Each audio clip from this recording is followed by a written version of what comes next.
Hello students, welcome back to my YouTube channel. आज की class में हम क्लास 10th बायोलॉजी की कुछ इम्पॉर्टेंट टर्म्स को डिस्कस करेंगे। आपने अच्छे से तैयारी कर ली होगी, लेकिन फिर भी क्या होता है, कई बार क्वेश्चन पेपर में अलग से वर्ड आ जाते हैं जिनका हमें कई बार मतलब नहीं पता होता। तो ऐसे ही कुछ इम्पॉर्टेंट और कुछ डिफ़िकल्ट टर्म्स हैं जिनको हम डिस्कस करेंगे। होती वही चीज़ है, लेकिन क्या हो जाता है, नाम दे दिया जाता है जिस वजह से कई बार बच्चों को समझ नहीं आता। ठीक है, तो सबसे पहले आज का जो हमारा फर्स्ट बायोलॉजिकल टर्म है दैट इज साइनगेमी। साइनगेमी का क्या मतलब होता है वो मैं आपको समझाता हूँ। आपने फर्टिलाइजेशन का नाम सुना है, उसमें क्या होता है, two different gametes they combine together and form zygote. उसी फर्टिलाइजेशन को ही साइनगेमी बोलते हैं। ठीक है, यानी एक तरह से कह सकते हैं ये सिनोनियम है फर्टिलाइजेशन का, कि फर्टिलाइजेशन जो प्रोसेस होता है उसी को हम साइनगेमी बोलते हैं। Second term triple fusion. अब देखो, जो ट्रिपल फ्यूजन वर्ड है ना, वो ड्यूल फर्टिलाइजेशन से रिलेटेड है। यहाँ पे क्या होता है, जो दो पोलर न्यूक्लियाई होती हैं वो स्पर्म के साथ कंबाइन करती हैं, जिसको हम क्या बोलते हैं, ट्रिपल फ्यूजन। ठीक है, तो ड्यूल फर्टिलाइजेशन आ जाए या ट्रिपल फ्यूजन आ जाए, आपको यही चीज इसमें मेंशन करनी है कि दो पोलर न्यूक्लियाई एक स्पर्म के साथ कंबाइन करते हैं, फ्यूज करते हैं, जिसको हम बोलते हैं ट्रिपल फ्यूजन या फिर डबल फर्टिलाइजेशन, जिसे एंडोस्पर्म और कोटिलेडन्स की फॉर्मेशन होती है। मतलब सेंट्रल पार्ट सीड बनाएगा और जो आउटर पार्ट है वो क्या बना जाता है, फ्रूट बना देता है। अब हमारे पास नेक्स्ट कीवर्ड आता है मेनार्क। देखो, मेंस्ट्रुएशन आ जाए, मेनार्क आ जाए, मेनोपॉज आ जाए, ये सारी चीजें क्या है, मेंस्ट्रुएशन साइकिल से रिलेटेड है। आपको पता है कि जब फर्टिलाइजेशन नहीं होती तो उस टाइम पे क्या होता है, जो अनफर्टिलाइज्ड एग होता है वो बॉडी से बाहर निकलता है with the help of the fluid, जिसको कहते हैं ब्लड। ठीक है, अब मेनार्क क्या स्टेज होती है मेंस्ट्रुएशन साइकिल की, जब मेंस्ट्रुएशन स्टार्ट होती है, यानी जब गर्ल्स प्यूबर्टी में एंटर होती है। अगर यहाँ पे मेनोपॉज आ जाता तो मेंस्ट्रुएशन की वो स्टेज आती जब मेंस्ट्रुएशन एंड हो जाती है। मतलब आफ्टर मेनोपॉज अगर हम बात करें तो जो फीमेल है वो एग प्रोड्यूस नहीं कर सकती, यानी मां नहीं बन सकती मेनोपॉज के बाद। और मेंस्ट्रुएशन तो आपको पता ही है, the removal of unfertilised egg from the body. जो नेक्स्ट टर्म है दैट इज पार्चुराइजेशन। अब इसका क्या मतलब है, इसको ध्यान से समझना। पार्चुराइजेशन का सिंपल सा मतलब क्या है, the action of giving birth by the female body.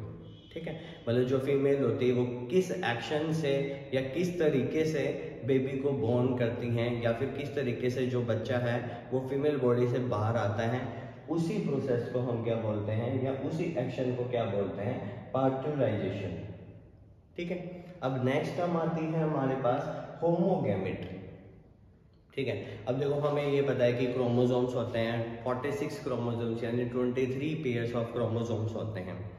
कुछ उसमें ऑटोसोम्स होते हैं, ऑटोसोम्स जो कि सेक्स डिटर्मिनेशन में हेल्प नहीं करते, वो बाकी जो इनहेरिटेड कैरेक्टर्स हैं उनको ट्रांसफर करते हैं, जैसे आई कलर है, टेक्सचर ऑफ हेयर है, और भी काफ़ी सारी चीज़ें हैं। लेकिन जब हम सेक्स क्रोमोसोम्स की बात करते हैं, अगर हम होमोगैमेट की बात करते हैं, होमोगैमेट में क्या होता है, दोनों जो क्रोमोसोम होंगे वो सेम होंगे। और आपको पता है सेम क्रोमोसोम किस में होते हैं, गर्ल्स में होते हैं, और कौन से होते हैं, एक्स एक्स। यानी हम कह सकते हैं एक्स एक्स क्रोमोसोम्स को ही हम होमोगैमेटिक या होमोगैमेट बोलते हैं। होमो से मतलब क्या है यहाँ पे, सिमिलर। अब जो नेक्स्ट इंपॉर्टेंट टर्म आती है दैट इज हेटेरोगैमेटिक। देखो, होमो का मतलब सेम था, हेटेरो का मतलब डिफरेंट हो जाता है। यानी ये क्या कहना चाह रहे हैं, जो मेल के पास क्रोमोसोम्स होते हैं एक्स एंड वाई, यानी ये डिफरेंट है। अब नेक्स्ट वर्ड आता है हमारे पास एडाफिक फैक्टर्स। देखो, ये एनवायरनमेंट वाले चैप्टर से रिलेटेड है। देखो, एडाफिक फैक्टर्स में आप जनरली बता सकते हो एक तरह से सॉइल की केमिस्ट्री। ठीक है, किस तरह से, मान लो अब हमें कितने सारी ह्यूमन एक्टिविटी ऐसी हैं जिस वजह से जो सॉइल की प्रॉपर्टी वो लूज होती जा रही है। तो एडाफिक फैक्टर्स में हमें वो सब फैक्टर्स लिखने होते हैं जिस वजह से जो सॉइल की प्रॉपर्टी वो लूज होती जा रही है। ठीक है, यहाँ पे क्या क्या फैक्टर्स हो सकते हैं, जैसे पीएच है। अब पीएच न्यूट्रल होनी चाहिए प्लांट ग्रो करने के लिए, लेकिन आपको पता है जितने भी हम पेस्टिसाइड यूज करते जा रहे हैं कुछ एसिडिक होंगे कुछ बेसिक होंगे, यानी हम कह सकते हैं जो पीएच लेवल है सॉइल का वो डिफरेंट होता जा रहा है, जिस वजह से हम प्लांट्स ग्रो करने में काफ़ी ज़्यादा दिक्कत महसूस कर रहे हैं। दूसरी इंपॉर्टेंट फैक्टर्स हैं सैलिनिटी। अब इसका मतलब क्या है, मतलब जो सॉल्ट लेवल है, जो सॉल्ट लेवल है सॉइल में वो भी डिफरेंट है, यानी ये भी चीज़ मैटर करती है। उसके बाद आ सकता है आपके पास टेक्सचर। अगर सॉइल का टेक्सचर खराब हो रहा है तो वो भी क्या होगा, एडोफिक फैक्टर्स से सॉइल की प्रॉपर्टी चेंज हो रही है, उन्हीं फैक्टर्स को हम एडोफिक फैक्टर्स बोलते हैं, यानी ये सॉइल पॉल्यूशन से रिलेटेड है। नेक्स्ट इंपॉर्टेंट टर्म आ जाती है, अब देखो काफी बड़ी सी है, यूट्रोफिकेशन। यूट्रोफिकेशन, ठीक है, आप ये बोल सकते हैं। अब ये किस चीज से रिलेटेड है, नदियां आ गई, झीलें आ गई, समुद्र आ गए, काफी सारे वाटर एक्वेटिक लाइफ है हमारे अराउंड में ना, ठीक है। अब क्या होता है, कुछ कई बार आपने देखा होगा कि अगर थोड़ा पानी काफी टाइम के लिए रुका हो तो वहां पे एल्गी ग्रो हो जाती है। अब यूट्रोफिकेशन में क्या होता है, पानी है थोड़े टाइम के लिए रुका हुआ है, अब उसमें एल्गी प्रोड्यूस हो रही है ना, उसी प्रोसेस को हम क्या बोलते हैं, यूट्रोफिकेशन। अब ये जनरली होता किस वजह से है, जितने भी हम फर्टिलाइजर्स और जितने भी केमिकल्स यूज कर रहे हैं या जो फैक्ट्री से निकलने वाले जो केमिकल्स हैं वो पानी में मिक्स हो जाते हैं, जिस वजह से उसमें क्या होगा, नाइट्रोजन, फॉस्फोरस, ऐसी जो इनऑर्गेनिक सब्सटेंसेस हैं उनकी मात्रा बढ़ जाती है, जिस वजह से एल्गी आ जाती है। और एल्गी आपको पता है जितने भी वाटर में से ऑक्सीजन है उसको ग्रैब कर लेता है, जिस वजह से जो वहाँ पे जो रहने वाले एक्वेटिक एनिमल्स हैं या एक्वेटिक स्पीशीज हैं उनको ऑक्सीजन नहीं मिल पाएगी और वो मर जाएंगे।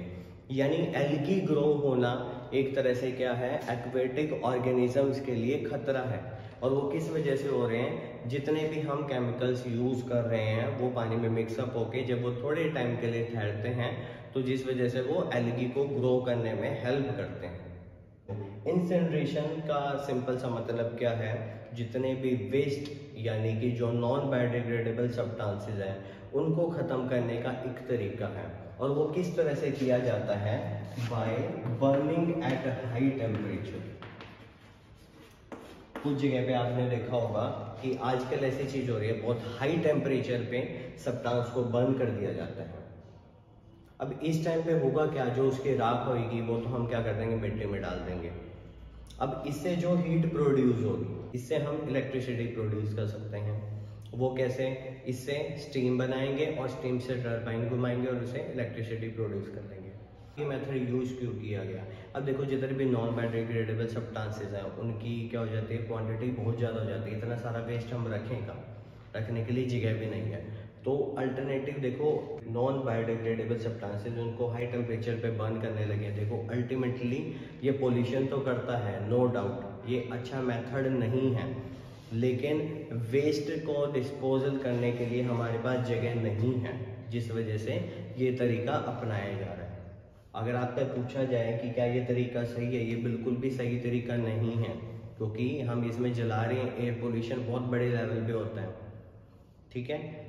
लेकिन एक तरीके से नॉन बायोडिग्रेडेबल सब्सटेंसेस से पीछे छुड़ाने के लिए यही तरीका हमारे पास आता है, मतलब एक तरह से अल्टरनेटिव तरीका है, सिर्फ एक ही यही तरीका नहीं है। अब ये इंडिया में तो इतना ज़्यादा फेमस नहीं है, लेकिन बाहर की जो यूरोपियन कंट्रीज़ हैं और अमेरिकन कंट्री है वहाँ ये प्रोसेस किया जाता है। नेक्स्ट इंपॉर्टेंट टर्म आ जाती है जो कि लास्ट है, ग्रीन हाउस रिफ्लक्स। देखो ग्रीन हाउस इफेक्ट आप सबने पढ़ा होगा, यहाँ पे जो फ्लक्स है इसका मतलब क्या होता है, emission, release of green house gases. और आपको पता है मेजर कौन कौन सी गैसेस हैं, कार्बन डाइऑक्साइड है, मीथेन आ जाती है, ओजोन भी आ जाती है, इसमें क्या होगा, वाटर वेपर्स भी आ जाते हैं, नाइट्रस ऑक्साइड आ जाती है। तो बहुत सारी गैसेस हैं जो कि ह्यूमन एक्टिविटी से बढ़ती जा रही है। अब कार्बन डाइऑक्साइड और मीथेन तो आपको पता है, जितने भी चीज़ें, जितने भी फॉसिल फ्यूल जला रहे हैं, हाइड्रोकार्बन जलाते हैं, ज़्यादातर चांसेस क्या है कार्बन डाइऑक्साइड और मीथेन की, और ये ज़्यादा इंक्रीज कर रहे हैं तो क्या हो जाते हैं, हमारे एटमॉस्फेयर में एक लेयर बना लेते हैं। एक ब्लैंकेट टाइप के लेयर है जिस पर जैसे सन रेज अर्थ एटमॉस्फेयर में आ तो जाती है लेकिन वापस रिफ्लेक्ट होने के बाद बाहर नहीं जा पाती, जिस वजह से ओवरऑल जो टेम्परेचर है अर्थ का वो इंक्रीज कर रहा है, जिसको हम बोलते हैं ग्लोबल वार्मिंग। ठीक है, तो ग्रीन हाउस का बढ़ना भी एक मेजर कंसर्न है, सोचने का विषय है कि कैसे इसको कम किया जाए। सो आई होप फ्रेंड्स आप सबको ये इंपॉर्टेंट टर्म अच्छे से समझ आए होंगी। इससे रिलेटेड कोई भी डाउट है तो आप पूछ सकते हैं।